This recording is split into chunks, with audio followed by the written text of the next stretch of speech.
So what do you want to know? So what is investing? Okay, investing is to when you have money, right? That you want the money to grow, and because you work very hard for that money, you don't want it to go wasted or just sitting there doing nothing. So you want to invest so that you grow, you keep growing, just like growing a little tree, right? Eventually, the tree will have a lot of shade to provide you comfort, to provide a little shelter for you. Money is the same thing, right? Especially as I heard that you started working when you were 15 years old. That means that time that you spent making money was the time that you didn't spend having fun. So what are you going to do with that, right? You make money and you can spend it on food, you can spend it on fun stuff, but then it would be fleeting. And then you make $1, you spend $1, you have nothing saved. But by investing in something, then hopefully that $1 will become $2 a year from now, 2 years from now. Why is it important? Because if you don't have money, it's tough to enjoy life. Yeah. Some people may say that money is the evil or whatever, but as you know, with money, then you get to buy a car, or you get to buy, you go eat boba, drink boba, eat good food, or be free to spend. So to understand the value of money and to create this to grow the money that you earn is should be a big goal, because when you start working, then you see that you have to spend your time, effort to make money. Why is it important to invest at an early age? Some people say that it's better to enjoy life currently as is, but why is it important? It's important because time is your friend. The sooner you start investing, then the more you'll make in the end. You can enjoy life, and life is about enjoyment. Life is about the present. But if you spend everything that you make now, then tomorrow you will have to start all over again. You will be on that hamster wheel all the time, because you make $1, you spend $1. Sometimes you spend more than that. You go into debt, and you will never be able to get out of that. But if you make $1 and you only spend 50 cents, and you save it 50 cents for the rainy day or for the future, so you still live in the present by spending 50 cents, on the things that you like. You're not depriving yourself of any pleasure in life or any necessities in life. However, you also have eyes set on for the tomorrow, in case that you can't work, but you still need to spend. Then that will start building up. If you keep thinking that way, then you will build up a little saving pot. And then you invest that and you keep growing, because you don't want to have to work all the time just to survive or just to last one day. You want that money to work for you. And therefore, at some point, you can stop working altogether, but you're not afraid of going hungry, starving, or not having a roof over your head. Okay. So what is compound interest, and how does that play into the role of investing? Compound interest is the concept that it took me years to learn, but I saw it in action because when I started getting into investment and leaving that investment there without touching it, because sometimes people have money in savings account, and then that just stares at them like, oh, I got $1,000 in this account. I need to spend it because I want this. I want this new toy. I want this expensive meal. But if you leave it in that account and you let it grow by investing it wisely, conservatively, or appropriately, then that $1,000 over time will earn interest. And then if you don't touch the interest goes back into the big pot. And then that big pot now keeps earning more interest. It compounds. It keeps recycle itself in a sense. So a dollar, let's say $100, right? Let's make easy, simple math. 10% a year. So that $100, 10% of $100 is $10. After 1 year, you got $110. So the next year, if it's still 10%, it's no longer 10% of $100. It's 10% of $110. So which is $11. So already you start out with $100, but after year 1, you got 110. After year 2, you got 110 plus 11. So that's 121. In 2 years, at the 10% interest rate, you earn interest. You start out at 100, and after 2 years, you have $121, right? So that's compound, and you leave it in there. And this is why we have this conversation, because you're a young adult, and you start out by leaving that saving in there or that investment in there and let it compound over time. You don't have to even touch a finger. It will keep earning interest on itself to the point where 10, 20 years or 30 years from now, whatever your timeline is, you will have a sizable sum. And all of this is not anything that I pull out thin air. This is all documented. All you have to do, just like you asked me the question, is Google it or search it online. Ask ChatGPT, whatever, compound interest. And there will be charts, there will be explanation showing that how impressive compound interest makes you money by leaving it there. Now, the next question is, how do I know to pick the right account so that it can earn 10%, right? And that's whole another topic that we won't have time to cover. But on average, or in general, when you go with the conventional wisdom, try and true method, then you will be able to pick out certain financial vehicle to put that money in there and let it compound. At the minimum, you have a savings account, right? Yeah, you know that it earns some interest. So that's the same concept. However, the savings account, those earn very little interest.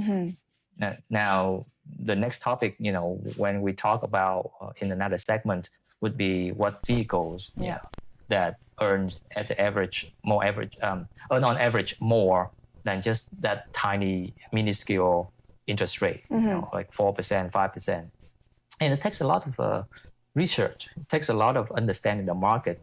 But circling back to the concept of compound interest in time, and that is the foundation of investing, not stock picking.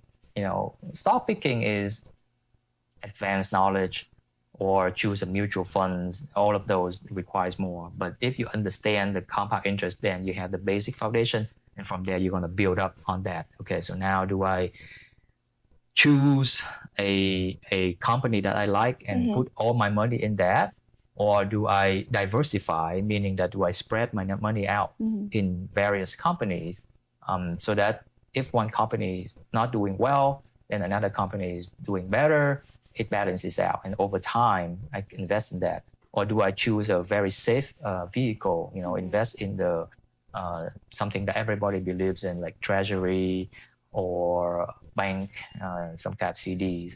Again, all of these concepts this is a lot of information to digest. But going back to the basic is just time and compound interest. Yes. So pretty much we cover everything, actually. Everything? I don't know.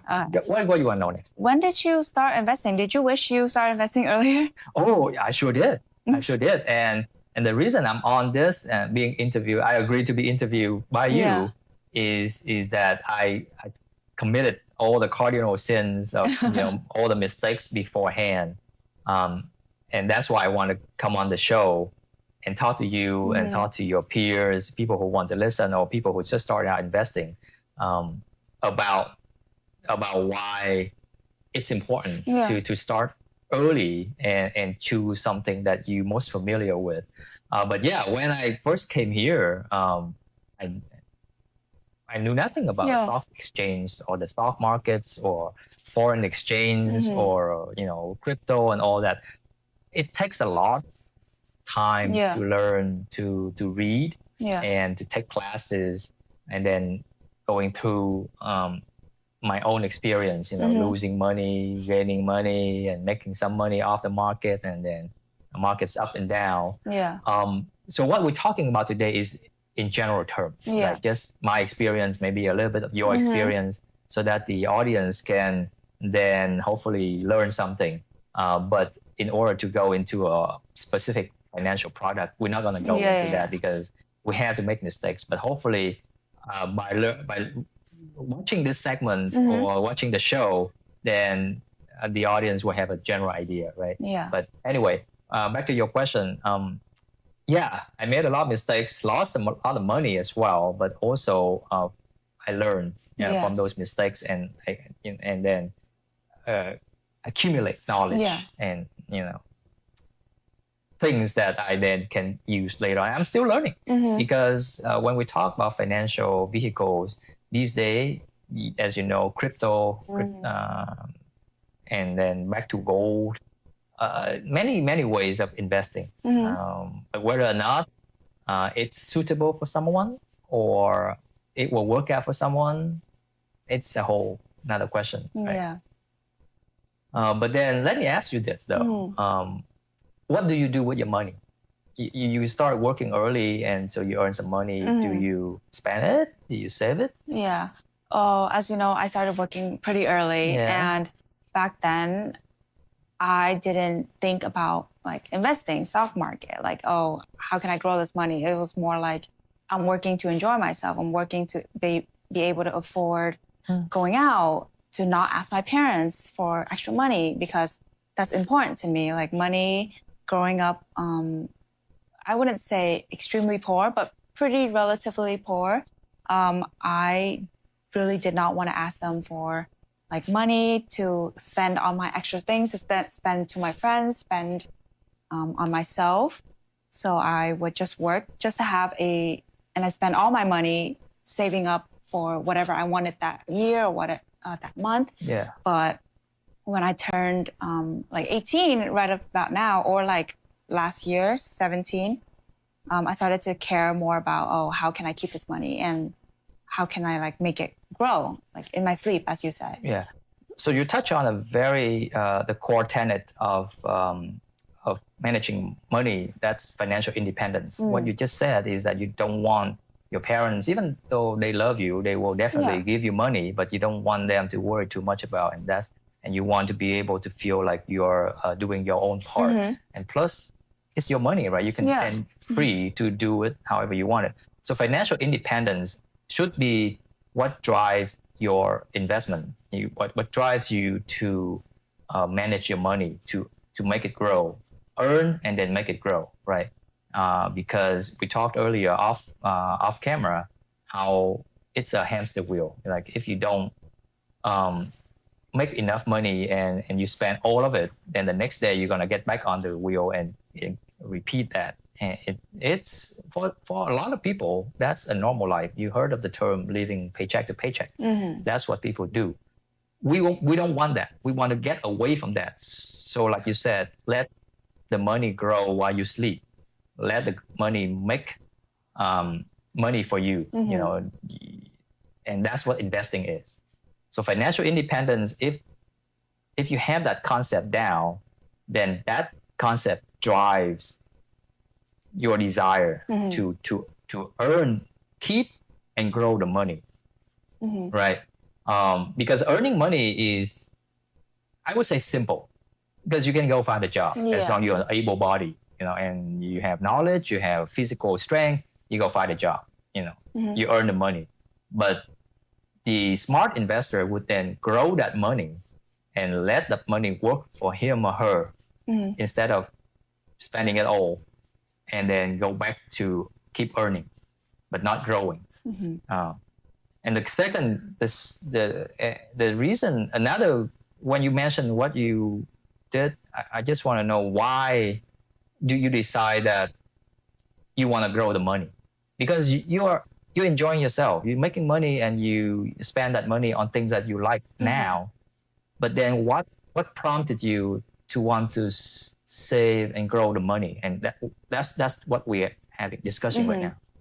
Yeah, I think it's not like I wasn't thinking it before. It's just that I believe I didn't have enough to save because I didn't make that much in the first place. But when I started making more, I think that's drive me, because the overall goal to work in the first place or to just invest, just to be rich, right? That's my overall goal, to be rich. That's why I'm going to school. That's why I'm working, to be rich. So when I started turning at an older age, when I know that, next year I'm going to be able to open my Roth. Next year I'm able to buy my car. Next year I'm able to do this and that. I started thinking more like, what can I do to prepare my future? And yes, I think it's because I wasn't very educated too. I was never really on social media, but when I got into social media, as much as people say that social media is bad for you, I feel like a lot of it influences you too. Yes. Like, again, you sound very knowledgeable, and what I hear is that setting goals, that concept or that objective is important, because now the concept of financial independence is, you don't rely on, and that would then set your short-term and long-term goals, just like you said. In your case would be, I want to set my goal for next year. I want to buy this thing that I like so much. So in order to reach that goal, I have to work how many hours and save and not spend, so that I can reach that goal. So setting goals, especially for young adults, is extremely important, because, and then this applies to human beings in general as well, because when you set goals, then you have purpose. You have a purpose, right? Now we're talking financial. Then you set a goal of the biggest goal of all is, I want to retire as soon as possible, meaning that I don't have to work, but then I feel safe. I don't feel like I will have enough food on the table.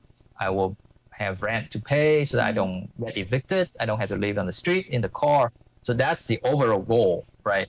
But then you work toward the smaller goals to achieve, so that it doesn't feel like overwhelming. So your goal, I don't know what your goal is, but could be, I want to be able to be free to do what I want at 30 years old. That's a lifetime from now. You're only 18. So, but then you think. Yeah, I know. Exactly. That's why I love talking to you, because you're so mature. But then let's say that's a 20-year goal. But then you break it down into the 10-year goal. By 10 years, I want to reach this milestone. I want to earn enough or save enough or grow money enough to reach this. And then break it down to the 1 year goal. Okay, I want to go to school, and I know that this school costs this much, so maybe I need to save this much. And by doing that, then you have a specific number in mind. And it's very invigorating. It's exhilarating to be able to say that this is who I am. I'm not going to quit. I'm going to reach this goal, because once I reach this goal, I will achieve personal satisfaction, self-fulfillment, in the sense that I can do it. But on top of that, that once you reach that, then you're free to do what you want to do. So in this case, you want to save enough to, let's just throw out an example, something not too frivolous, but useful, like buying a reliable car, right? Buying a car that you can use to go to school, go do your job, go make money. So in order to reach that goal, I need to save this much money, whether or not I pay by cash or down payment and monthly payment. And so let's set a reasonable goal, $30,000. Yeah, that's a lot of money, right? It is. But if you work 20 hours a week and you make, let's say, $20 on average, so before tax, that's what would be. So you know this is your reality, and this is the goal. How fast can I get there? And do I have to sacrifice anything along the way? Because let's face it, you make $400, but then you probably need something to eat, right? You're gonna spend some of that money, but do you have the discipline to put a lot of it toward your goal? Or you don't have the discipline, or you just have the instant gratification desire to just spend all of that and say, hey, I work the next week and maybe I save it. So you have to train yourself, and setting goal will help you get there. Setting goal will help you discipline yourself. Because what's more important, the goal that may happen, that will happen a year, 2 years from now, or what's important today. So then you'll find out who you really are, right? And this happens to your friends. When you see them, when you talk to them, you see, oh, some of them don't care. They just want to say, hey, I feel like going out, eat fast food today. I want to spend this money on, matcha tea or boba, or I want this new toy, this new charm for my purse, this little improvement to my car. So that's instant gratification. You feel very happy at the moment. You spend all that money, but then tomorrow you have to repeat the cycle again. Yeah. So if you suppress that urge, you can control that, and you think that my goal is bigger than this, because I want to achieve something that will free me from the routine, and then actually that will set me up to even better, bigger dreams. Yeah. So now you have that goal to work toward. Then you become more disciplined, or you become more particular or very meticulous about how you spend your money. Yeah. And it becomes a tool. It does no longer controls you, but you control it. And so it's hard. It's hard for young adults, because I went through the same thing. I wanted, when I started working for the Navy, that was my first major full-time job. I saved a lot of money by living overseas and saving up, but then I blew it all on a car, a new car. But to me, it was good, because that was my goal. My goal was to get a car. I was overseas. I didn't have a car. So when I came back to the United States, I bought my first car. And it was a good car, because I wanted to keep the car for a long time, because I know that it's a big purchase, and I don't have the money to upgrade it. Meaning that to trade it in for another car. So I wanted, but I also spent money to upgrade the car. It's like bigger exhaust pipes and nicer entertainment. This is back in the early 2000s. So what's important to you, to me, at the time, because the car for me was a tool to help me make more money, because I need a car to go to work. And we can, that's, investing or buying a car is another topic we talk about in another segment. But I had the goal. I had that goal. And then when I become older, and I realized that, okay, now I need to up my game, right? I need to set bigger goals, because cars, purses, all of those little material things, like materialistic things, they are just for the moment. But if I want to be free, if I don't want to work for the man, I don't want to be a worker bee, I want to be my own boss, then those goals are a lot bigger than just setting aside, $10,000 for a used car, or $20,000 for a purse. Now those goals, we're talking about the millions, the thousands, right? And those are bigger goals, but they are also harder to achieve. But then they discipline you, right? They set you up, like, okay, now I'm single-minded. I have that to walk toward. I may veer away a little bit, oh, that's a nice watch, or this nice shoes, but then I will be pulled back. It's like, no, if I spend this much money on this pair of shoes, that takes money away from my goal.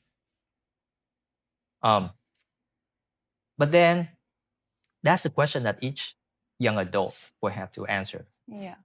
Because for you, maybe that sounds very appealing, and so you don't care. Yeah. You know, whatever you have right now, you're fine with it. Yeah. So you want to your money that you made from tutoring, from working for this company, that company, you just put everything away. But for your friend, the same age, same class, maybe even same type of personality, but that person may say, no, I worry about later. I worry about when I make more money. So right now, I just want to enjoy it. I feel good buying this pair of shoes. I feel good buying this charm for my bag. I feel good. I like this, to buy this, to buy that. But I think it builds character that way, especially coming from a not doing well kind of background. Then we value money more. Yeah. And from my own experience, then the financial independence, financial freedom will literally set you free. Because then you can say that I don't need to work anymore for this person or for this company. I can walk away. I can, I still survive. Yeah. Right. Do you think it's based on like you said, because we both came from like a poor background, that sets us kind of like not apart per se, but a different mindset than maybe a more goal oriented like personality. But I feel like even though that can like character development, but I think anybody can learn that, right? Anybody can. It may be harder for someone though, Yeah. because if you had to experience hardship, you had to experience some adversity in life in order to see what's important to you, what's valuable, and the value of things. Someone who, let's say, never experienced hardship, like even my children, or even you compared to your parents, for example, even though, because the parents always take care of their children so that they don't want the children to experience the hard stuff that they went through. But so some of that will lose over time. However, people who are born into a not a rich background, for example, then it's and their parents instill that in them, like the work ethics or the objectives in life, and then money is a big part of that. Then they have a different mindset. However, I think wealthy families also discipline or teach their kids in a sort of way that, hey, we have all this money, but it's your job to continue to grow it. You can't squander it. You can't just. Some of them do. Don't get me wrong, but you see generational wealth continues to grow over time because they have the same mindset, even actually better mindset than we, because we are scrapping, right? We scraping, we scrabble, we try to make money, and then maybe someday the next generation will grow on that. Everybody starts from zero, right? But these wealthy families or generation, they say that, hey, you could lose this every time, anytime, so you need to grow it. And so they learn from the early age the value of money, the value of time, actually, and the tools to get them there. We have to learn it ourselves because we never get the benefit of receiving that knowledge of someone who had wealth, right? So to us, we discovered a whole new world investing and generating wealth, and all of a sudden we're like, oh my god, this is nirvana. But it's so hard to get there. And I'm so glad that we have this conversation, because now you already have those ideas in mind. Like now you know that I need to do this. At least I need to learn about this so that I can achieve these goals to get me away to raise me to the next, whatever stage. Um, and yes, poverty, I think, is a great stimulator or a great, motivator. But also a handicap, because if you don't learn and you think this is what the world is, you don't try to break through, then it's a vicious cycle, because poor people continue to be poor. And so segments like this, shows like this, even though it just talk, but at least we hope that viewers will see like, okay, there's a greener pasture, you know, it just because poverty sucks, right? Not having money sucks. It's really bad, you know, because then you don't have the freedom or you don't have the liberty to be able to do things that you like, or at the minimum, just to live. Um, but there are ways of doing that. You know, for example, for myself, well, and just like, you know, for myself, I came here as a refugee, right? And so there was nothing, just left with nothing. But that was 30 years ago, and I enlisted in the Navy. You know, just like, you know, that's just a job, but a full-time job. And just like you get a part-time job, and I did a part-time job when I was in college. But that would be the first step, because it's getting a steady income and accumulate wealth, accumulate money, and grow that money over time. And this is what schools come in, you know, get your college degree, get your master's degree, become a lawyer, become a doctor or something like that. And then you expand your ability to earn more and learn about how to invest money. And so there are steps to get there, but you have to have that discipline. You have to have that will to break out. Yeah. And this conversation right now, I'm so glad you asked the question, because you already have that in mind. So you say that, you know, you may be interested in art, but you also understand the business. People need to know, even if you don't pursue a business degree, people in general need to know about these basic concepts of life, you know, especially living in America, which is a capitalist economy, which, you know, glorifies capitalism, glorifies making money, glorifies wealth. And, you know, that can pose another philosophical question about how, because Asian people, we like money is the root of evil. Oh, fine, but that's for another day. But essentially, you know, money can solve a lot of problems in the world. Yeah.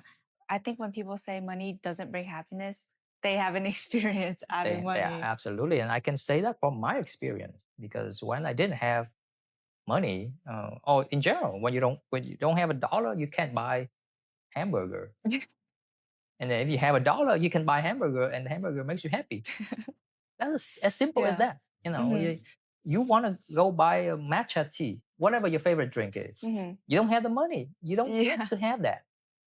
So the money will literally buy that happiness.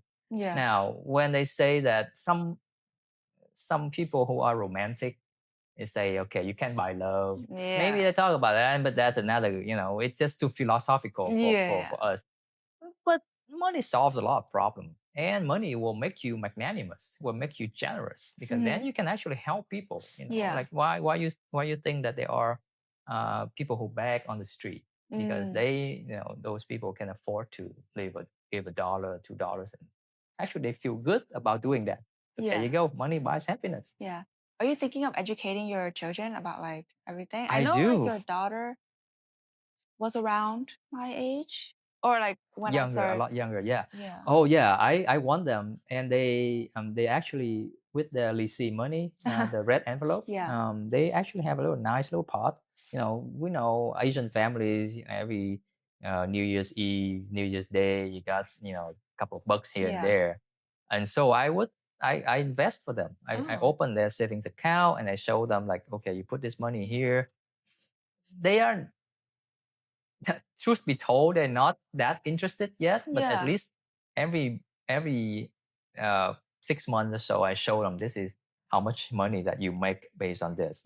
And luckily, they are pretty frugal, and they're smart. They pretty smart in the sense that, I don't have to spend my money, because then my parents will take care of my needs, you know.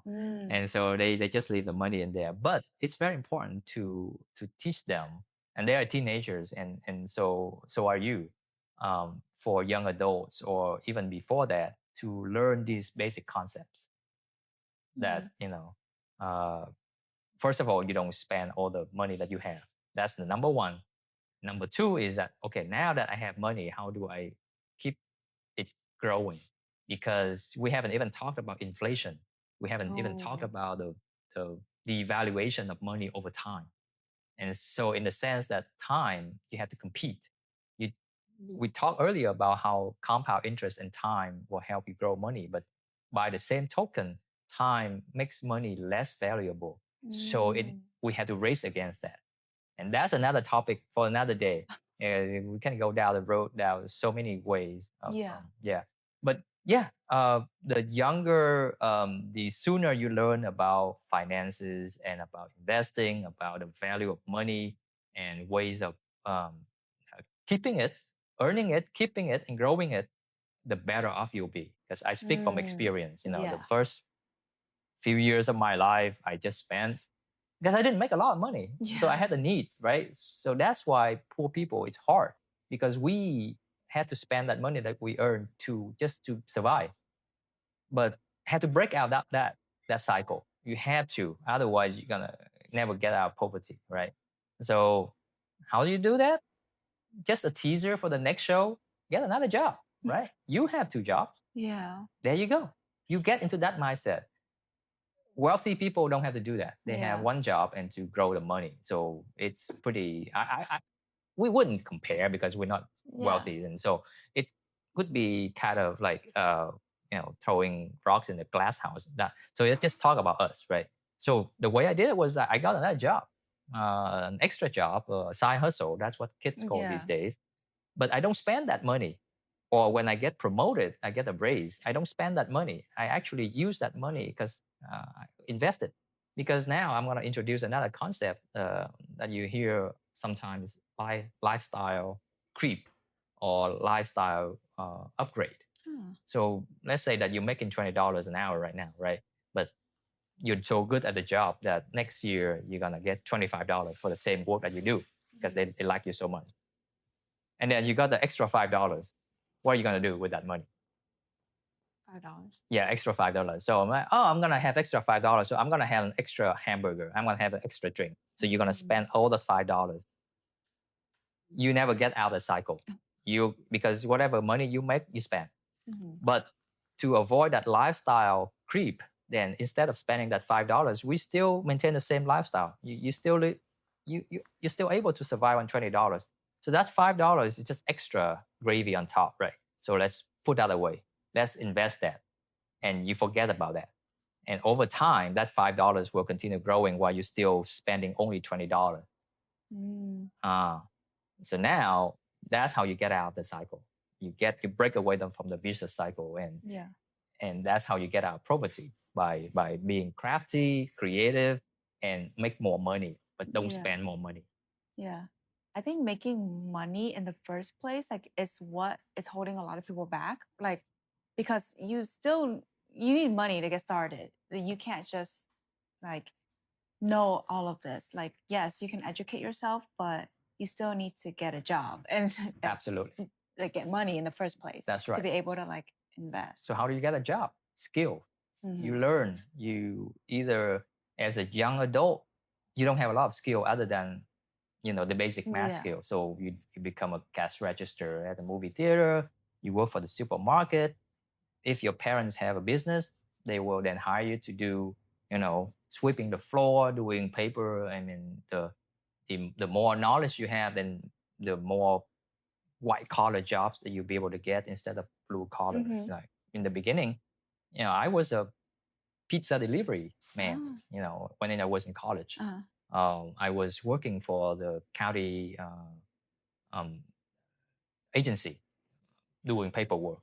So those are the two almost contrasting jobs. One is blue collar because I had to open the shop, I had to make pizza, I had to deliver the pizza, I had to clean the shop, and then during the daytime I would go to my county job and sit there and do translation, Vietnamese translation, doing paperwork. So I see the value of money. If I work too hard physically, or I can just sit there and use my brain, and that motivates me. Going back to the motivator. Okay, now I want to find a cushion job. So that's why I go to college, I get my degrees, same as you, because not a whole lot of kids become tutors, but you use your brain, you use your knowledge to be a tutor, and you're good at it, obviously, because you got a job. People actually pay you, right? So now you set goals. Okay, so now I'm a tutor, but next year I want to be a teacher, a whole class, and I'm going to make more money. Instead of $20, they're going to pay me $40. Yeah. Or I can become a dental technician. I'm just throwing examples out there, right? So those people with the skills, then you make more money and you break out that again. You have to, like you said, go out there, find a job. Or, if you have wealthy parents, then they just give you money. Yeah. But then, do you value that the same? You're not. You don't value it the same, and so therefore you don't understand, or you don't feel driven to make that money grow. We know the value of money, and then we want to grow that money at all costs. Not at all costs, but as much as we can, right? And that's what drives us, and then hopefully that same knowledge and drive or ambition will then pass down to my children. And that's the question you asked earlier about, do you teach them exactly that, so that they understand early, and then instead of having to be scraped by, they can, with a little initial investment, they can grow that. Yeah, so it's important to be like financially literate, like Oh, and absolutely. understand. Absolutely. And this is why we're doing this, because we think that this will help some of your peers, some of the other viewers, in maybe not even young, but give them ideas, right? So that they can, we all can succeed. Thank you, Olivia, for inviting me here for your inaugural show. I hope to come back and talk some more about anything, that you find relevant and appropriate. Yes, thank you for coming so much. And I hope that the audience finds this interesting, to be able to tune back in and get into like more detail of the future, because this is a very like broad like interview and section in the first place. But thank you for coming. You're welcome.